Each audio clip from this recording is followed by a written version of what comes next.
Welcome to Chasing Curiosity TV. Subscribe and press the bell icon for more updates. The world jolted as headlines blared. U.S. Senator proposes flood of weapons to Philippines to counter China. The news sent shockwaves from Washington to Beijing and Manila. On Capitol Hill, Senator Marco Rubio stood before reporters, declaring the era of passive observation over. He described a vulnerable Philippines facing an aggressive neighbor and unveiled a plan to turn the archipelago into a porcupine, too painful for China to swallow. The United States, he said, would arm its friends and draw a line in the sand. In Manila, some officials saw hope. In Beijing, outrage erupted. Chinese state media condemned the plan as a dangerous provocation, accusing the U.S. of fueling an arms race. Asian stock markets flickered with uncertainty. The South China Sea, a vital artery for global trade, was now the center of a high-stakes chess match. This was more than a policy announcement. It was a challenge in one of the world's most contested regions. The flood strategy aimed to overwhelm Chinese aggression with American military support. It was a risky gamble: stabilize the region or push it closer to conflict. The world watched, holding its breath. Would this be the start of a new Cold War in Asia, or a necessary step to protect a key ally? The answer would shape the security and future of the Indo-Pacific for decades. The moment was frozen in the glare of camera flashes and urgent news tickers. The headline had done its job, forcing a conversation that could no longer be avoided. As the world digested the news, one question lingered: what happens next? The stakes had never been higher. Senator Rubio's strategy is simple: prevent war by preparing for one. The plan isn't about a few ships or planes. It's about shifting the military balance in the South China Sea. The goal: empower the Philippines to defend itself, deterring China with the threat of unacceptable losses. The porcupine model means arming the Philippines with anti-ship missiles, sea mines, and surveillance drones, making any invasion costly. This is a direct response to years of unchecked Chinese expansion. Past U.S. efforts focused on diplomacy and freedom of navigation patrols, but China kept building bases and harassing neighbors. Rubio's supporters argue only strength will restore stability. The plan is a calculated risk: raise the stakes for Beijing and force Chinese planners to think twice. By transforming the Philippines into a well-defended fortress, the U.S. hopes to draw a clear line. The message: further aggression will come at a high cost. The strategy isn't about invading China, but about making the Philippines a formidable obstacle. It's a bold move to protect a treaty ally and uphold the rules-based order. The hope is that deterrence, not confrontation, will keep the peace. The region's future may depend on whether this gamble works. The world is watching. China's South China Sea strategy is subtle and relentless.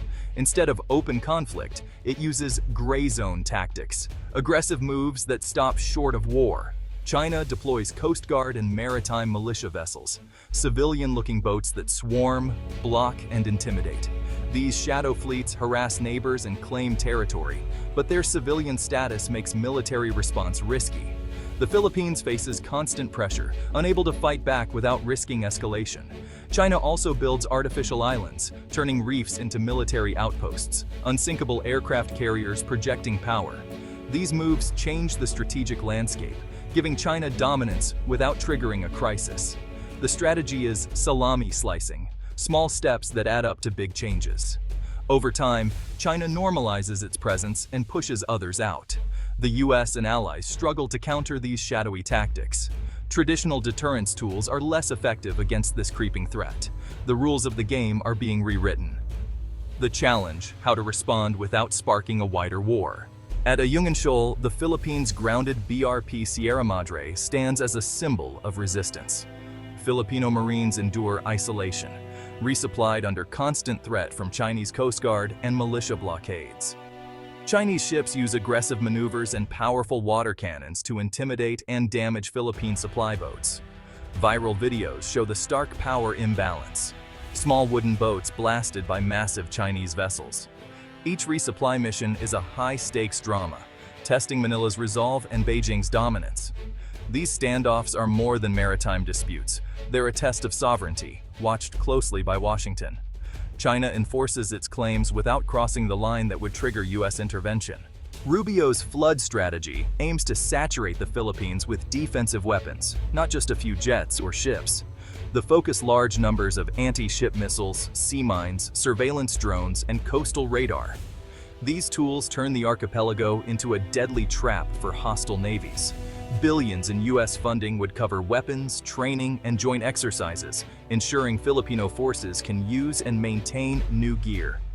Upgrades to bases under the Enhanced Defense Cooperation Agreement would allow rapid U.S. support and pre-positioned supplies. The goal, a porcupine defense that deters aggression by making any attack costly and uncertain. Better surveillance means the Philippines can track China's shadow fleet in real time. The plan is about resilience, giving Manila the means to push back against gray zone tactics. It's a comprehensive approach: weapons, training, infrastructure, and intelligence. The hope is to shift the balance without firing a shot. The Philippines would no longer be an easy target. The U.S. aims to empower its ally, not just defend it. The region's security could hinge on this transformation. The flood strategy is a double-edged sword. Arming the Philippines could provoke China, triggering an arms race or dangerous military standoffs. More weapons in a crowded sea raise the risk of accidents and miscalculations. One mistake could spark a wider conflict. Inside the Philippines, the plan could deepen political divisions, with some fearing the country becomes a pawn or target. ASEAN unity may fracture, as member states take sides or hedge their bets. The line between deterrence and provocation is razor thin. The strategy could stabilize or destabilize the region. The stakes are enormous, and the risks real. Rubio's plan has ignited fierce debate. Supporters say it's a necessary response to unchecked Chinese aggression. Only strength will deter Beijing. The Philippines' strategic location is vital. Losing it would endanger U.S. allies and global trade. Critics warn the flood of weapons could provoke China, making conflict more likely. There's fear the U.S. could be dragged into a direct war with a nuclear-armed rival. Some argue the plan ignores economic ties and regional complexities. They urge a multilateral approach, strengthening ASEAN, using diplomacy and economic leverage. The risk isolating China could backfire, forcing it into a corner. The debate is about more than weapons. It's about the future of the region. Is military deterrence the answer, or does it create new dangers? The choice will shape Asia's security landscape for years. The world is watching which path the U.S. and its allies will take. The stakes could not be higher. Rubio's strategy puts ASEAN at a crossroads. Some members, like Cambodia and Laos, will side with China. Others, like Vietnam and Malaysia, may quietly welcome a stronger Philippines but avoid open support. The plan exposes and deepens regional fractures, undermining ASEAN's unity and central role. Security decisions shift from Jakarta and Singapore to Washington and Manila. The bloc risks paralysis, as nations are forced to choose sides. Informal sub-blocs may form, fragmenting ASEAN's consensus. The dream of a unified, independent Southeast Asia is at risk. The rivalry between the dragon and the eagle could leave ASEAN divided and weakened. The stakes extend far beyond the Philippines. For the U.S., credibility as a global leader is on the line. For China, the South China Sea is a core interest and a step toward superpower status. For Manila, it's existential. Sovereignty, resources, and national identity are at stake. The choices made now will define the region for generations. Will the Indo-Pacific be governed by international law and freedom of navigation, or by spheres of influence and might? The flood strategy is a bold, risky move in a grand geopolitical contest. Its consequences will shape peace and stability for years to come. The world holds its breath as the next chapter unfolds.